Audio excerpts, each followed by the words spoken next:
एउटा बैठक चाहिँ मैले अहिले भने बालुवाटार, एउटा बैठक रुम्जाटार, अर्को बैठक यहाँ कोटेश्वर, अर्को बैठक यस्तो गरेर यो जग हँसाउनेले पनि त्यो नाम राख्न मिल्छ।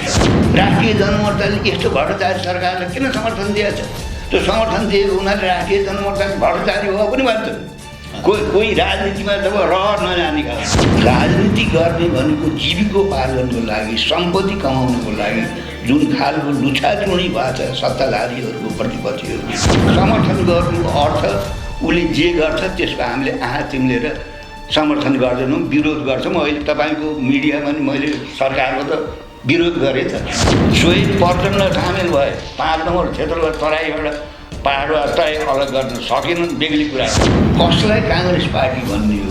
शेरबहादुर कोलाई काङ्ग्रेस पार्टी भन्ने हो कि रामचन्द्रजीको ग्रुपलाई भन्ने हो कि कृष्ण सिटौलाको पार्टीलाई भन्ने हो कि त्यो अर्को सानो ग्रुप छ फेरि नयाँ पिँढी भन्छन्, त्यो कसलाई भन्ने हो? काङ्ग्रेस भन्न पनि गाह्रो छ। नेपाली गीत सङ्गीत र स्रष्टा अनि ती भित्रका अनेकौं नालीबेली अब एकै ठाउँमा अनलाइन sangeetssarovar.com। एकचोटि त हेर्नुहोस् sangeetssarovar.com। नमस्कार आदरणीय दर्शकबिन, तपाईहरू सबैजना लकडाउनमा हुनुहुन्छ, पक्कै पनि सन्चै हुनुहुन्छ।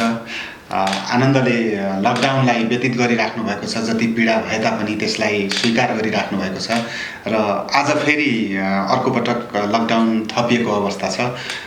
यसलाई पनि तपाईहरूले पालना गर्नु आफ्नो कर्तव्य भइराखेको छ र यो समयमा तपाईहरूलाई बोर नहोस्, दिगदारी नहोस्, विभिन्न सूचनाहरूबाट सुसूचित हुनुहोस्, मनोरञ्जन लिनुहोस् भन्दै हामी विभिन्न प्रकारका सामग्रीहरू तपाईहरू सामु प्रस्तुत गरिरहेका छौँ। विभिन्न व्यक्तित्वहरूसँग छलफलहरू तपाईहरू सामु हामीले प्रस्तुत गरिरहेका छौँ। त्यसै गरी अहिलेको चरणमा हामीसँग संवाद प्रस्तुत गर्नको लागि उपस्थित हुनुहुन्छ राष्ट्रिय जनमोर्चाका अध्यक्ष चित्रबहादुर केसीज्यू, तपाईँलाई स्वागत छ। धन्यवाद। अहिले लकडाउनको समय कसरी बितिरहेछ तपाईँको?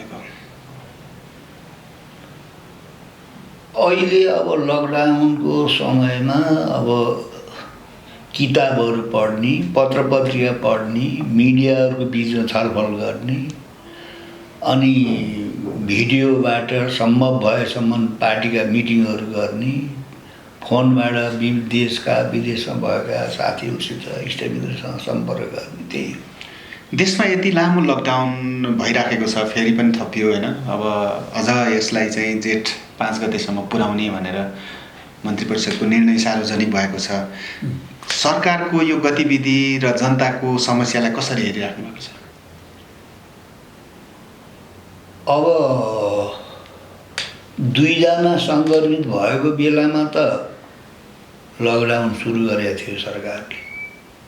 चैत्र 11 गते 2 जना मान्छे सङ्क्रमित। अहिले त अब 82 जना सङ्क्रमित भए, 80 जना थपिए होइन? अब अरूभन्दा पनि यो नेपाल भारतको सीमामा खुला भएको हुनाले त्यताबाट मान्छेहरू आइरहेका छन्।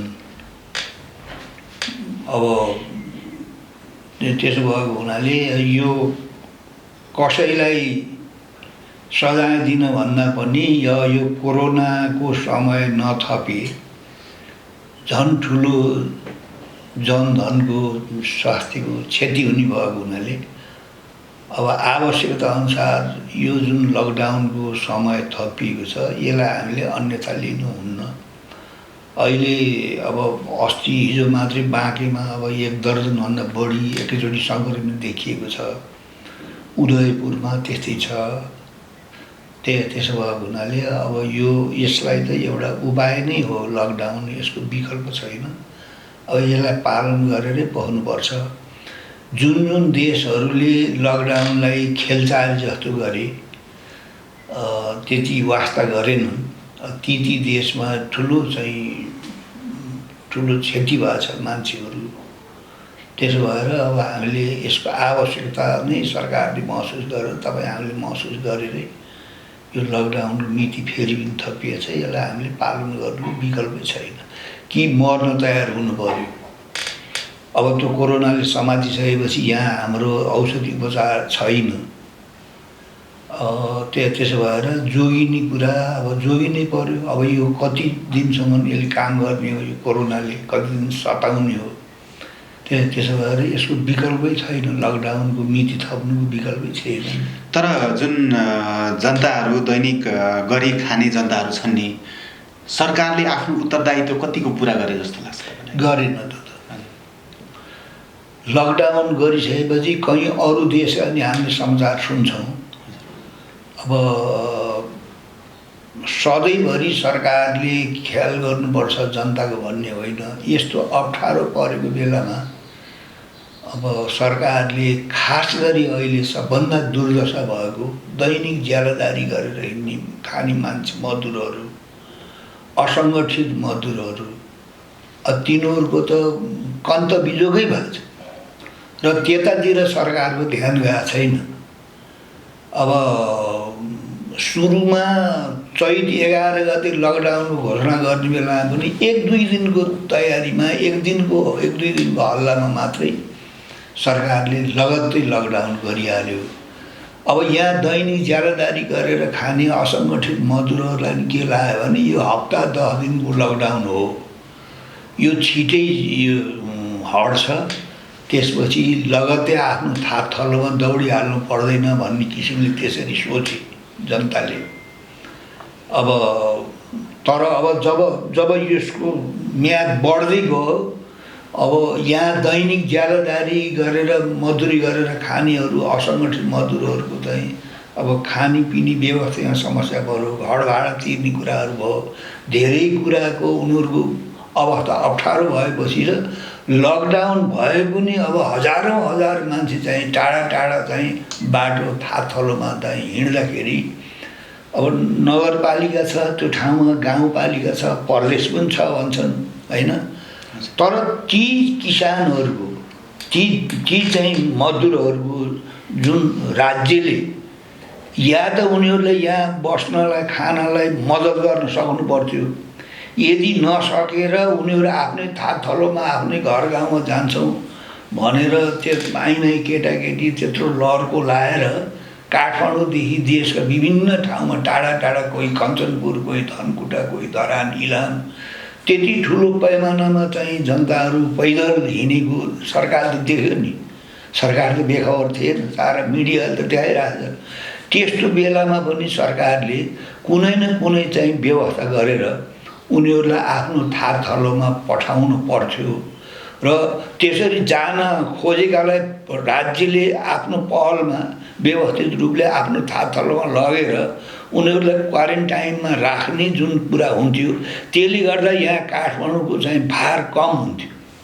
किनभने ठुलो सङ्ख्यामा काठमाडौँ छोडेर गइसकेपछि त यहाँ भार कम हुन्थ्यो र उनीहरू आफ्नो ठाउँमा गएर आफ्नो थाकथलोमा अब क्वारेन्टाइनमा बस्नुपर्छ, अथवा त्यहाँ पनि अब गाउँपालिका छ, नगरपालिका छ, प्रदेश छ, त्यहाँ उनीहरूलाई राख्नु पर्थ्यो। त्यसो भए त्यसमा यो काममा चाहिँ सरकार चुक्यो, गल्ती गर्यो। अहिलेको सरकारको अवस्था चाहिँ जनताको दैनिकीसँग भन्दा पनि आफ्नो कुर्सी जोगाउनेमा बढी केन्द्रित भयो भन्ने पनि चर्चा सुन्छौँ हामीले होइन। कसरी हेर्नुहुन्छ यसलाई चाहिँ? यस्तो बेलामा पनि जनताले जुन दुःख पाइरहेका छन्, नेपाली जनताले सरकारको आदेश पालना गरेर लकडाउनमा बसेका छन्, प्रायः कसैले उल्लङ्घन गरे होला बेग्ली कुरा। यस्तो बेलामा राज्य सञ्चालकहरूले जनताले दुःख पाइरहेको, जनताले कष्ट भोगिरहेको, जनताले समस्या भोगिरहेको बेलामा राज्यको ध्यान सम्पूर्ण रूपले चाहिँ जनताको सुरक्षाको लागि उनका समस्यामा घोत्लिनु परेर जम्मै कोर्स त्यता लाउनु पर्नेमा यही बेलामा सत्ताको लागि लुछाचुडी, पार्टीभित्र चाहिँ नि अब कल झगडा टन्टा समस्या जुन कुरा देखियो, यो नेपाली जनताले यस्तो सुन्न, यस्तो देख्न चाहेको चाहिँ कुरा होइन। अब तर राजनीति गर्नेहरूले यस्तो बेलामासम्म उनीहरू संयमती भएर राज्यको ध्यान सम्पूर्ण रूपले जनताका समस्या, राष्ट्रको समस्यातिर केन्द्रित हुनुभन्दा जुन खालको राजनीति लुछाचुडी गरे, राजनीति चाहिँ अब गुटबन्दी गर्ने, अब समस्या त हामीले सबैले हेऱ्यौँ। आफ्नो नाम कम्युनिस्ट पार्टी राखेका, अब एउटा बैठक बालुवाटार, एउटा बैठक अब के टार रे प्रचण्ड बसेको खुमलटार, एउटा बैठक कोटेश्वर, एक थरीको बैठक अझ हिजो अस्ति त हात्तीवन पनि भन्ने सुनिन्छ भैँसे पार्टी। यस एउटा बैठक यस्तो जात्रा गरेर उनीहरूले आफ्नो हैसियत, नेकपाको हैसियत, जसले नाम नेपाल कम्युनिस्ट पार्टी राख्न पनि राखेको छ, त्यसको हैसियत, त्यो प्रविधि, त्यो चरित्र जनताले छर्लङ्गै देखे। अब के देख्नुहुन्छ तपाईँ नेकपाको भविष्य कस्तो बन्ला? त्यो त अहिले हामीले भन्न सक्दैनौँ। सत्ता र शक्तिको स्वयं उनीहरूको स्वार्थको लागि पनि जनताले दिएको यस्तो गोल्डन चान्स, यो मौकालाई अब सदुपयोग गर्नुपर्ने होइन। अब नाम राखेका छन् कम्युनिस्ट पार्टी होइन।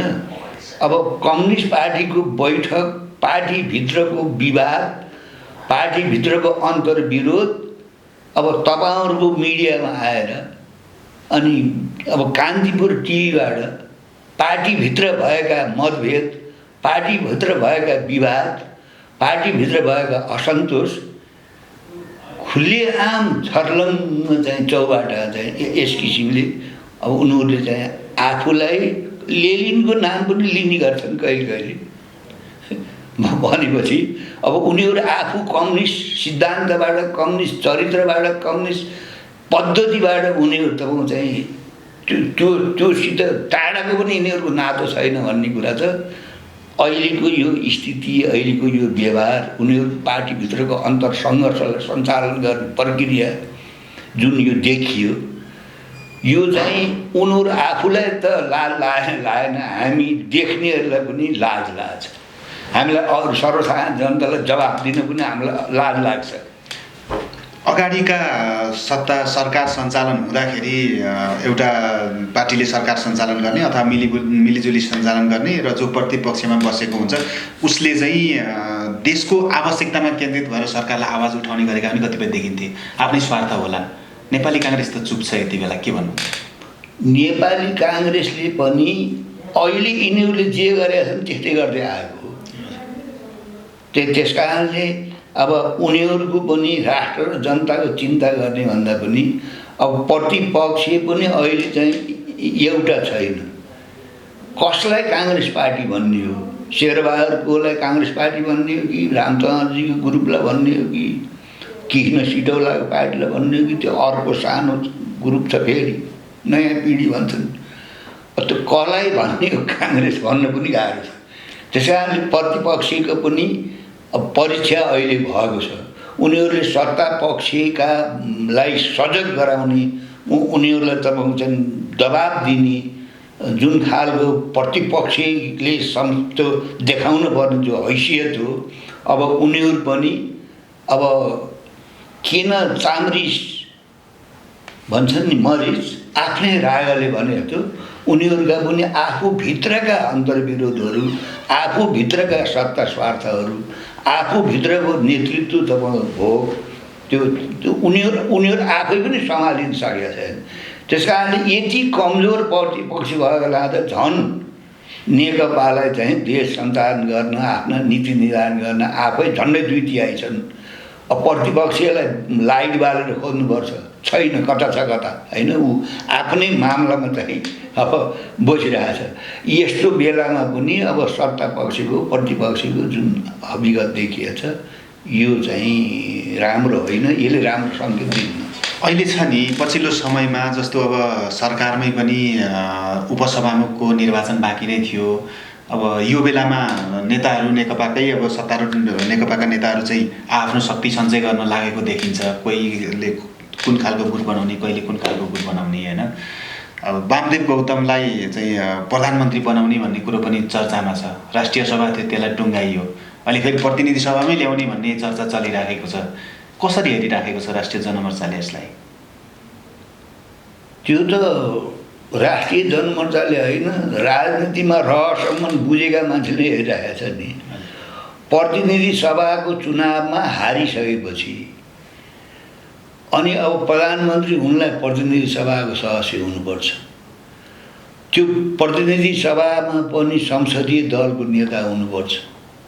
त्यो लामो प्रक्रिया छ, प्रधानमन्त्री हुन पनि त्यति सजिलो छैन। त प्रधानमन्त्रीको पद चाहिँ यति सक्दो यति सजिलो भनेर जुन चर्चा आइरहेको छ, यो पनि अत्यन्त अस्वाभाविक हो, अत्यन्त महत्त्वाकांक्षा झल्कन्छ। यो स्वयं वामदेवजीलाई पनि त्यसले राम्रो गरेको छैन। अनि त्यो वामदेवलाई प्रधानमन्त्री बनाउने हरियो घाँस फालेर होइन आफ्नो चाहिँ स्थिति बलियो बनाउने जुन खेल भएको छ, यो चाहिँ राम्रो होइन, राम्रो राजनीतिक संस्कृति यो राम्रो होइन। विभिन्न पार्टीहरूमा चाहिँ त्यो गुट बनाउँदै गर्दाखेरि अरू पार्टीहरूलाई पनि फुटाउने होइन, आफूतिर तान्ने त्यो खेल पनि खेलिराखेको भन्ने चर्चा पनि चल्छ सत्तारूढ पार्टीबाट होइन। ती अध्यादेशहरूले पनि त्यसलाई देखाइसकेको एउटा अवस्था छ। अनि राष्ट्रिय जनमोर्चामा चाहिँ सहयोग गर्न पर्यो, वामदेव गौतमलाई सांसद बनाउन अथवा राष्ट्रिय जनमोर्चालाई चाहिँ यो पद दिन्छौँ भन्ने केही आश्वासन आएको छ कि छैन? आएको छैन। तर कता कता चर्चा सुनिएको थियो राष्ट्रिय जनमोर्चाको सांसदलाई चाहिँ उपसभामुख बनाउने, अनि त्यस पछाडि नेकपाको अहिलेको प्रस्तावलाई चाहिँ राष्ट्रिय जनमोर्चाले चाहिँ स्वीकार गरेर सहभागी हुने भन्ने चर्चा पनि थियो। त्यो बाहिर चर्चा चाहिँ धेरै थियो। हजुर, उनीहरूलाई थाहा छ नि राष्ट्रिय जनमोर्चाले यस्ता कुरा मान्दैन भन्ने कुरा। कता कता घुमाउरो रूपमा त्यो चर्चा बाहिर धेरै चर्चा थियो, तर चाहिँ त्यो आएन। तर नेकपाका प्रभावशाली नेताहरूकै जमघट हुने गर्छ जनमोर्चाका अध्यक्ष चित्रबहादुर केसीको निवासमा भन्ने कुरा पनि एक थरीले गर्छन्। त्यो वाइहात कुरा हो, त्यो झुटको खेती हो। कोही आएको छैन। कोही चाहिँ नेकपाका मान्छे अथवा नेपाली काङ्ग्रेसका मान्छे फोनमा यताउति कुरो हुने कि बेग्ली कुरा हो।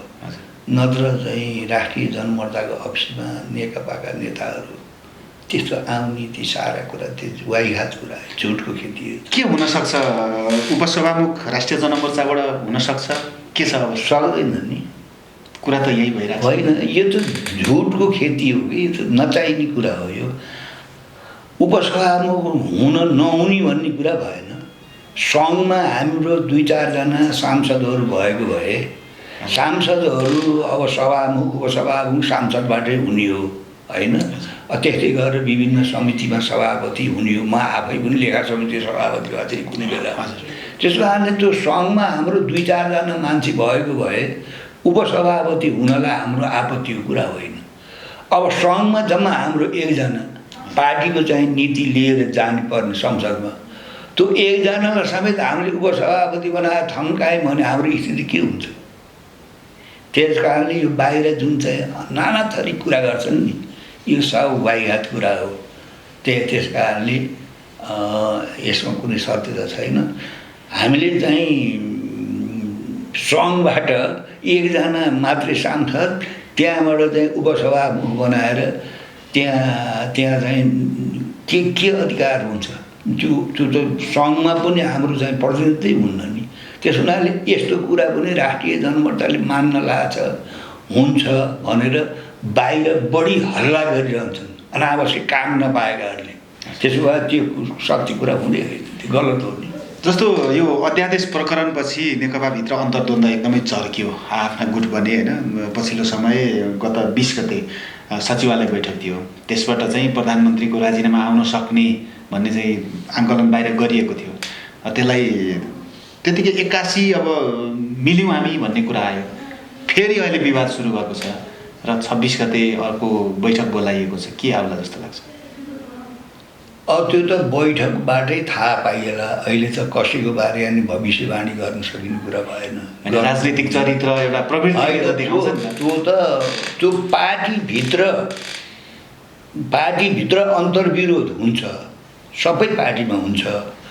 बुर्जुवा पार्टीहरूमा अब बुर्जुवा पार्टीहरूमा के हुन्छ भन्नुहुन्छ भने उनीहरूको प्रजातन्त्रको नाममा जहाँ पायो उहीँ चाहिँ फाउ खेल्ने चलन हुन्छ। के होटल, के सिनेमा हल, के चाहिँ अब मिडिया जहाँ पाए नि चाहिँ उनीहरूले गीत गाउने हिँड्न पाइन्छ, त्यो पुँजीवादी प्रजातन्त्र हो। तर जसले आफूलाई कम्युनिस्ट पार्टीको नाम भनेर राखेछ, त उनीहरूले पार्टीभित्रका अन्तर्विरोधहरू अब एउटा बैठक चाहिँ मैले अहिले भने बालुवाटार, एउटा बैठक रुम्जाटार, अर्को बैठक यहाँ कोटेश्वर, अर्को बैठक यस्तो गरेर यो जग हँसाउनेले पनि त्यो नाम राख्न मिल्छ, त्यो नाम जनतालाई सुनाउन मिल्छ। त्यसो हुनाले उनीहरूले लेनिनवादी सङ्गठनात्मक सिद्धान्त छोडेको चाहिँ धेरै पहिलेदेखि हो। मदन भण्डारीको बहुदलीय जनवाद भनेर भन्छन् नि, त्यो बेलादेखि नै यिनीहरूले चाहिँ नि लेनिनवादी सङ्गठनात्मक सिद्धान्तलाई तिलाञ्जली दिए। र त्यसो हुनाले अब सत्ता शक्तिको लागि बुर्जुवा पार्टीहरू, प्रतिक्रियावादी पार्टीहरूले जुन खालको चाहिँ नाटक गर्छन्, जुन खालको चाहिँ अब व्यवहार गर्छन्, त्यही चाहिँ यिनीहरूले प्रदर्शन गरिरहेको। यसले पनि उनीहरूसँग चाहिँ कम्युनिस्ट पार्टीको छिटो थोप्लो छैन भन्ने कुरा प्रष्ट भए हुन्छ मान्छे एक। दोस्रो कुरा, यो रोग अरू पार्टीमा पनि सर्छ। कम्युनिस्ट पार्टी भनेको त अब लेनिनवादी सिद्धान्तको आधारमा सञ्चालन हुन्छ। त्यो पार्टीभित्र एउटा जीवित पार्टीमा अन्तर्विरोध हुन्छ, बहस हुन्छ, छलफल हुन्छ, अलमत हुन्छ, यी सारा कुरा हुन्छ। त्यो सबै एउटा कम्युनिस्ट पार्टीभित्र के हुन्छ भने त्यो भित्र पार्टीभित्र मात्रै हुन्छ, बाहिर जग हँसाउने गरेर त्यसरी चल्दैन। त्यसो हुनाले अब जुन खालको यो जग हँसाइ भएको छ, त्यो स्वयं उनीहरूलाई पनि चाहिँ घाटा परिरहेछ। जनताले लगातार अस्थिरता भयो, सरकार 4-6 महिना 1 वर्षमा विघटन भनेर बदलिरहने भयो। यसरी कुनै सरकार स्थायित्व पाएन भनेर नेकपालाई मात्रै, तत्कालीन माओवादीलाई, तत्काल एमालेलाई मात्रै समर्थन गर्ने जनताले भोट हाले होइन। त्यो चाहिँ कम्युनिस्ट विचारधारासित असहमत हुने मान्छेहरूले पनि ठिक छ, यो लगातार अस्थिरता 6 महिना 1 वर्ष यो चाहिँ लगातार जुन अस्थिरता छ, सरकार बन्ने 2-4 महिनादेखि फेरि भत गर्ने, यो जुन चाहिँ यो जुन खेती छ यस्तो यो बन्द गर्नुपर्छ भनेर नेपाली जनताले यति ठुलो मत दिएर, यति ठुलो बहुमत दिएर पठाए। तर त्यसको यिनीहरूले सदुपयोग गरेनन्, दुरुपयोग भइरहेको। यसले आगामी चुनावमा के परिणाम देला त? अब चुनावमा त अब जनताको कुरा हो के अरे, तर जुन दृश्य देखिएको छ, यति ठुलो चाहिँ बहुमत, यति शक्ति दिएर पठाए भए त अब कृषिमा चाहिँ उनीहरूले जुन एउटा क्रान्तिकारी भूमि सुधार गर्नुपर्थ्यो, कृषि क्षेत्रमा उनीहरूले ठुलो चाहिँ बजेट चाहिँ छुट्याएर अब किसानहरूको चाहिँ स्थिति कृषि क्षेत्रमा ठुलो विकास गर्न सक्थे हैन। जनताका चाहिँ बिउहरू, मलहरू जनतालाई चाहिँ अब उनका उत्पादनलाई चाहिँ राज्यले चाहिँ लिइदिने, त्यो कृषि क्षेत्रमा जुन खालले यिनीहरूले बजेट छुट्याए त्यस खालले जानुपर्थ्यो। शिक्षाको क्षेत्रमा यिनीहरूले जसरी जानुपर्थ्यो, स्वास्थ्यको क्षेत्रमा यिनीहरू जसरी जानुपर्यो, त्यो जाँदै गएनन्। यसभन्दा पहिलेका प्रतिक्रियावादी सरकारहरूले जुन खालको चाहिँ साम्राज्यवादी अब पोलिसी, उदारवादी पोलिसी, पुँजीवादको सडै गलेको उदारवादी पोलिसी, खुला बजारको चाहिँ प्रतिस्पर्धा, निजीकरण जुन अपनाउँदै आएको थिए पहिलेको नेपाली काङ्ग्रेस सरकारले, त्यसैलाई नै निरन्तरता दिएर वास्तवमा अब जुन नामबाट यिनीहरू सत्तामा गएर यस्तो चाहिँ सहुलियत भयो राज्यले, जनताले यो पाए भन्ने कुरा न चाहिँ अब बेरोजगारहरूले चाहिँ त्यो अनुभव गर्यो, न किसानले गर्यो, न पढ्ने विद्यार्थीहरूले गर्यो। अब धेरै ठाउँमा चाहिँ जो सडै गलेको जुन पुँजीवादी एउटा पद्धति हो, उदारीकरण, अब बजारीकरण, सम्पूर्ण जिम्मा बजारलाई जिम्मा, शिक्षाको जिम्मा निजीकरण। अहिलेको शिक्षाको प्रणाली हेर्नु त, हाम्रा छोराछोरीले निजी बोर्डिङमा गएर नेपाली बोल्यो भने फाइन लाग्ने, दण्ड तिर्नुपर्ने। उसले नेपालीमा चाहिँ अब नेपाली संस्कृति, नेपाली चरित्र, नेपाली व्यवहार निजीकरण र विदेशीहरूलाई तयार पार्ने नोकरहरू, विदेशी खेताला तयार पार्ने त हाम्रो शिक्षा प्रणाली छ अहिले पनि। त्यस कारणले यति धेरै प्रकृतिले यति राम्रो चाहिँ नि वरदान दिएको देशमा सारा खेतबारी बाँध राखेर हाम्रो चाहिँ अब पढे लेखेका छोराछोरी भाइ बन्धु सबै चाहिँ कोही अमेरिका, कोही बेलायत, कोही कोरिया, कोही जापान र तपाईँको चाहिँ नि अब उतै त्यस कारणले यहाँ चाहिँ हामीले कस्तो मेन पावर तयार गऱ्यौँ भने यहाँ चाहिँ राष्ट्रिय उद्योग धन्दा कल कारखाना खोलेर यहीँ आफ्नो देशलाई सम्पन्न बनाउने र रोजगार दिने भन्दा पनि हामीले विदेशमा चाहिँ पठाउने मान्छेहरू तयारी पार्ने शिक्षा त्यस्तो किसिमको तयारी गरेर सरकारले अब श्रम दिन पर्यो हाम्रा जनतालाई भनेर चाहिँ नि कतिपय देशहरूमा अहिले 100औं देशहरूमा चाहिँ श्रम सहुलियत छ। यहाँको मेन पावरलाई जसरी पहिले राणाहरूले ब्रिटिस साम्राज्यवादीहरूको चाहिँ उपनिवेश जोगाउन उपनिवेश बढाउनलाई जसरी चाहिँ राणाहरूले ब्रिटिसहरू चाहिँ जुन एउटा सम्झौता गरेको थिए दास बनाउने होइन भाडाका सेना गराउने नेपालीका छोराछोरीलाई त्यो सिलसिला अहिले आएको यो 21औं शताब्दीमा अहिले आएको चाहिँ आफूलाई कम्युनिस्ट भन्न मन पराउने नाम राखेकाले पनि त्यसरी चाहिँ नि एउटा विदेशीको चाहिँ उमा चाहिँ विदेशमा चाहिँ नयाँ पिँढी पठाउने त्यति मात्रै होइन यहाँ शिक्षामा पनि निजीकरण अब करोडौं करोड रुपियाँ चाहिँ बाहिर जान्छ यहाँ चाहिँ पढ्न र केही गरी यहाँ पढ्यो त्यस्तो विद्वान भएर यहीँ पढ्यो भने नि उसको टार्गेट अमेरिकाको हुन्छ, उसको टार्गेट बेलायतको हुन्छ, युरोपको हुन्छ र नयाँ पिँढीलाई त अझ यस्तो रोग लाग्छ कि चाहिँ यहाँ पढेर यहाँ जानेर यहाँ बुझेर यही देशमा चाहिँ नि परिवर्तन गर्नुपर्छ, यही समाजलाई चाहिँ हराभरा बनाउनुपर्छ, सम्पन्न बनाउनुपर्छ भन्ने भन्दा पनि शिक्षा प्रणाली यस्तो छ कि चाहिँ प्राइमरी स्कुलदेखि नै मैले अलिकति पढेर लेखेर जानेर म चाहिँ विदेश जानलाई तयार हुनुपर्छ भन्ने कुरा त्यसरी तयार भइरहेको छ। अहिले जुन यो अन्तर्राष्ट्रिय सङ्कटको समय छ, नेपाल पनि अछुतो रहन सकेन होइन, यस्तो अवस्थामा राष्ट्रिय जनमोर्चाले जनताले प्रत्यक्ष महसुस गर्ने खालका के काम गरेको छ? हामीले जनताले महसुस गर्ने कुरा त अहिले यो विगतदेखि नै सरकारको नीतिको कारणले मुलुकको देशको राष्ट्रियता सार्वभौमता र अखण्डता जुन एउटा अप्ठ्यारोमा परिरहेको छ। राजनीति गर्ने भनेको जीविकोपार्जनको लागि सम्पत्ति कमाउनको लागि जुन खालको लुछाचुँडी भएको छ सत्ताधारीहरूको प्रतिपक्षीहरूको यस खालको प्रणालीबाट यो मुलुकको प्रगति हुँदैन, यो मुलुकको अस्तित्व रहन सक्दैन भन्ने कुरा नै हामीले जनताको बिचमा कार्यकर्ताको बिचमा केही कुरा हामीले प्रवाह गरेका छौँ। हामीले आफैले जनतालाई भौतिक सहयोग गर्ने त्यतिका हाम्रो पनि क्षमता छैन होइन। त्यस कारणले सैद्धान्तिक रूपले राजनीतिक रूपले आज मुलुक चाहिँ यस्तो अप्ठ्यारोमा जानु परेको। अब कृषिकै कुरा गर्नु न, यहाँ किसानहरूले चाहिँ 100औं वर्षदेखि प्रचलनमा ल्याएको चाहिँ हाम्रो चाहिँ यहाँ कुनै पनि खेतीको हामीले यहीँ लगाएर त्यसबाट आएको बिउ फेरि गर्दैन। सारा बहुराष्ट्रिय कम्पनीहरूले नै यहाँ कृषिमा पुरै हालिमुहाली गरेका छन्।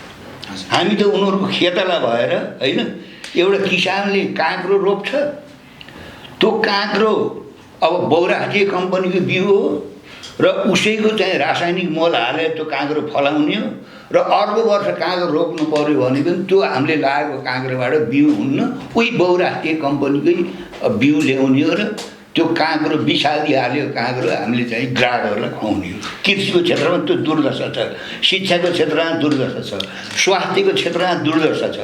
त्यस कारणले यी सबै यो जुन देखिएको छ हाम्रो मुलुकको अवस्था, यसलाई परिवर्तन गर्नुपर्छ र चाहिँ पुँजीवादले मानव जातिको समस्या समाधान गर्न सक्दैन भन्ने कुरा जुन घाम चाहिँ प्रष्ट भएको छ। त्यस कारणले हामी जनताको बिचमा यस खालको चाहिँ समस्या कसरी उब्जियो, देशको अवस्था के हो, यी कुरामा बढ्दा जनताको बिचमा हामी गइरहेका छौँ। दीर्घकालीन रूपमा नीति परिवर्तन गरेर त्यो नीतिलाई जनमुखी बनाउनको लागि त अब सत्तामै पुग्न पर्ने पनि हुन्छ, त्यो शक्ति सञ्चय पनि गर्नुपर्ने हुन्छ। जनमोर्चा राष्ट्रिय जनमोर्चाको अवस्था के छ त आगामी दिनमा? होइन हामी कसरी जान सक्छ? होइन हामीले अब अहिलेको यो पुँजीवादी तपाईँको चाहिँ नि व्यवस्था प्रतिक्रियावादी व्यवस्था नै हो संसदीय व्यवस्था। अब यहाँ चाहिँ अब राजनीति गर्नेहरूले जसरी पनि चाहिँ घुस खानुपर्ने, जसरी पनि भ्रष्टाचार गर्नुपर्ने, जसरी नै आफ्नो पार्टीभित्र ठुला ठेकेदारहरू, काला बजारियाहरू, तस्करहरू, भूमाफियाहरू अब यिनीहरूलाई हुल्नुपर्ने र उनीहरूको आडमा सत्तामा जानुपर्ने कुरा हो। तर त्यसो हामी गर्दैनौँ। हामीले सत्तामा जानको लागि चाहिँ नि जुन खालको गलत बाटो अपनाएर, गलत चरित्र अपनाएर पनि कतिपय पार्टीहरू सत्तामा सरकारमा गइरहेका छन् नि, हामी त्यसरी जाँदैनौँ।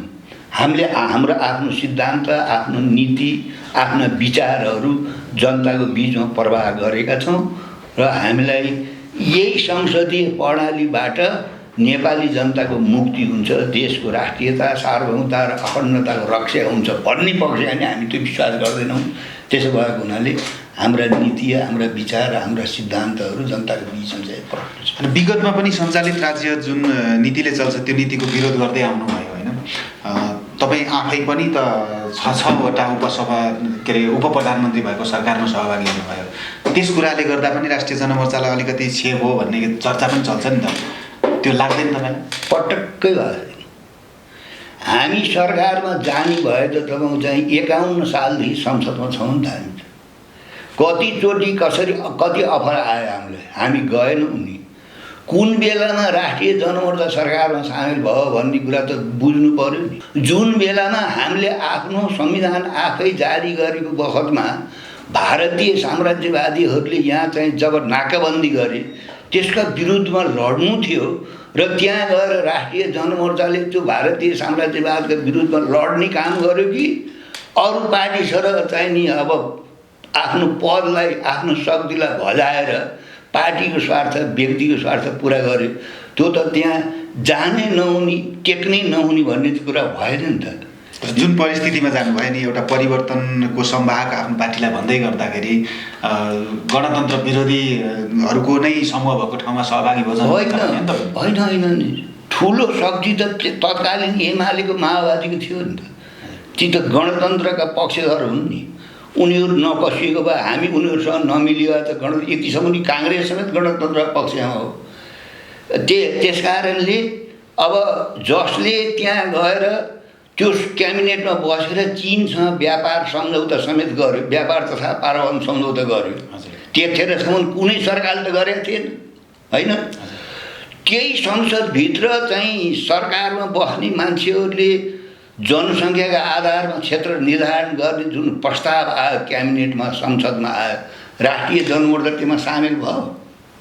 त्यसो भएको हुनाले त्यो सरकारमा गएर भारतीय साम्राज्यवादले नाकाबन्दी गरेको बेलामा उसको उछितो काटेको चाहिँ नरुचाउनेहरूले, विशेष गरेर काङ्ग्रेसी पङ्क्तिबाट र विशेष गरेर कतिपय चाहिँ भारतीय साम्राज्यवादको मुखले विरोध गरे पनि भित्र उसको दलाली गर्ने, भक्तिभाव गर्नेहरूलाई त्यो कुरा पचेको थिएन होइन।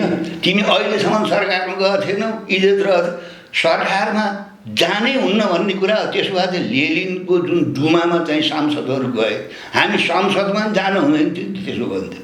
तर अभिमत राष्ट्रिय जनमोर्चाको लागि त्यो थिएन भन्ने छ नि त जनता। होइन जनता राष्ट्रिय जनमोर्चाले सरकारमा सामेल भएर के गर्यो नगर्ने काम भएको त त्यो हो नि। कार्यनीतिक रूपमा तपाईँ संसदमा जानुहुन्न थियो, विशुद्ध क्रान्तिकारी भएर बाटामा हल्ला गरेर चिच्याएर हिँड्ने मात्रै होइन नि। अहिले पनि त हामी चाहिँ संसदमा छौँ, एकजना मात्रै भए पनि होइन, प्रदेशमा छौँ। त्यस कारण त्यहाँ हामी गएर तपाईँको चाहिँ छुमन्तर हुनसक्छ, शक्ति त अरूको छ त्यहाँ। त्यसो भएर कार्यनीतिक रूपमा तपाईँको चाहिँ संसदीय तपाईँको चाहिँ नि ऊ चाहिँ पद्धतिको पनि हामीले चाहिँ एउटा गर्नुपर्छ। कार्यनीतिक ट्याक्टिक्सको रूपमा हामीले त्यसलाई पनि उपयोग गर्ने नीति छ पार्टीको। अब त्यो सरकारमा चाहिँ गएको सबभन्दा चाहिँ नि भारतीयहरूको दलाली गर्नेहरूलाई चित्त बुझेको थिएन पटक्कै, बुझ्नुभयो नि। त्यहाँ त तपाईँको चाहिँ रापरवा बाहेक अरू त्यहाँ त सबै त्यहाँ सामेल भएको त गणतन्त्र पक्षधर नै हुन् नि। अहिले पनि नेकपालाई चाहिँ हामीले यस कारणले चाहिँ समर्थन गरिरहेका छौँ, यत्रो मतभेद छ। ऊ त अहिले पनि गणतन्त्रको पक्षमा छ, अहिले पनि धर्मनिरपेक्षताको पक्षमा छ। कमसेकम अहिले पनि चाहिँ पृथकतावादीहरूको त अहिले पनि विरोधमा छ हिन्दूवादीहरू होइन। अहिले कतिले भन्छन् अब यो सरकार यति भ्रष्ट भयो, यस्तो बदमासी गर्यो, सारा कुरा भयो, राष्ट्रिय जनमोर्चाले यस्तो भ्रष्टाचारी सरकारलाई किन समर्थन दिएछ? त्यो समर्थन दिएको हुनाले राष्ट्रिय जनमोर्चाले भ्रष्टाचारी भयो पनि भन्छन्। कोही राजनीतिमा जब रहर नजाने खाले त्यस कारणले जबसम्म उसले यहाँ त गणतन्त्रमाथि नै कालो बादल मडादिएछ, धर्मनिरपेक्षतामाथि यहाँ हिन्दू राज्य बनाउने राष्ट्रिय जोड जुलुम छ। यस्तो बेलामा अब उसलाई अब यति विरोध गर्छौँ, हामीले नेकपाको विरोध गर्छौँ, तैपनि हाम्रो पार्टीको चाहिँ 8औँ आएसम्म के छ भने यो निम्न पुँजीपति वर्गको पार्टी हो, यो ढुलमुल छ, यो अवसरवादी छ। अब कुनै बेला यसले सकारात्मक पनि काम गर्छ, कुनै बेला यो चाहिँ सत्ता शक्तिमा चाहिँ बढी लाग्छ। त्यस कारणले यसले टोटल्ली राष्ट्र जनताको पक्षमा काम गर्न सक्दैन, यो ढुलमुल हुन्छ, यो अवसरवादी हुन्छ। यो हामी यति सबै भनेर पनि तर चाहिँ उसलाई अहिले पनि हामीले समर्थन गर्छौँ। धेरैले के भन्छन् भने किन समर्थन गर्छौ? समर्थन गरेपछि त अब उसले गरेका सबै पाप चाहिँ तिमीहरूले पनि बोक्नु पर्यो, त्यस्तो पनि भन्छन्। त्यसो हुनाले सरकार चाहिन्छ होइन, हामीले समर्थन गरेका छौँ। तर समर्थन गर्नुको अर्थ उसले जे गर्छ त्यसको हामीले आँखा चिम्लेर समर्थन गर्दैनौँ, विरोध गर्छौँ। अहिले तपाईँको मिडियामा नि मैले सरकारको त विरोध गरेँ त। त्यसो हुनाले हामीले उसलाई अहिले पनि चाहिँ देशभक्त प्रजातान्त्रिक शक्ति ठान्छौँ, कम्युनिस्ट शक्ति त हामी मान्दैनौँ होइन। अहिले पनि उनीहरू गणतन्त्रको विरोधमा, धर्मनिरपेक्षताको विरोधमा गएका छैनन्। तैपनि उनीहरूको चरित्र के हो भने साम्राज्यवादीहरू विस्तारवादीहरूसँग ढुलमुल गर्ने, उनीहरूलाई उपयोग गर्ने, उनीहरूले उपयोग गर्छन्। त्यसो भएर अनुकूल स्थितिमा यिनीहरूले अब साथ पनि दिन्छन्। अब प्रतिकूल स्थिति अप्ठ्यारो पऱ्यो भने उनीहरू त चाहिँ त्यो अवसरवादी हुन्छन्, ढुलमुल हुन्छन्। त्यो हामीले जानेरै हामीले सरकारमा गएको हो। सरकारमा गएर उनीहरूले जे ल्याउँछन् त्यो त मानेनौँ नि हामीले होइन। चाइनासँग व्यापार पारवान सम्झौता गर्नुपर्छ भनेर चाहिँ क्याबिनेटमा प्रस्ताव आयो, त्यो त नराम्रो प्रस्ताव थियो, त्यसलाई हामीले समर्थन गऱ्यौँ। म सरकारमा गइसकेपछि धेरैको कपाल दुख्यो।